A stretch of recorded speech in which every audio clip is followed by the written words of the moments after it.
संपूर्ण जगामध्ये व्यापार जर सर्वात जास्त खोट्या पद्धतीने जर कुठं केला जात असेल तर तो भारतामध्ये केला जातो. महागाई वाढवायची असेल तर इथल्या व्यापाऱ्यांना फक्त कारण हवं असतं.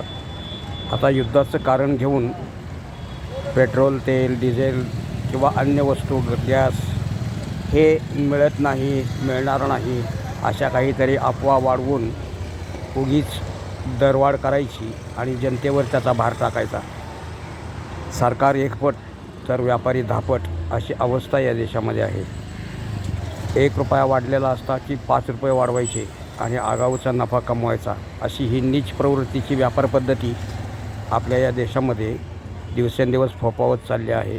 त्यामुळे सामान्य लोकांची पिळवणूक तर होतेच, पण त्यांचं जगणं फार मुश्किल झालेलं आहे. अशा या स्थितीमध्ये किमान आपण भारतीय आहोत याची थोडी चाट ठेवली तरी व्यापाऱ्यांनी थोडंसं काहीतरी सहकार्य केल्याची लोकांना जाणीव होईल.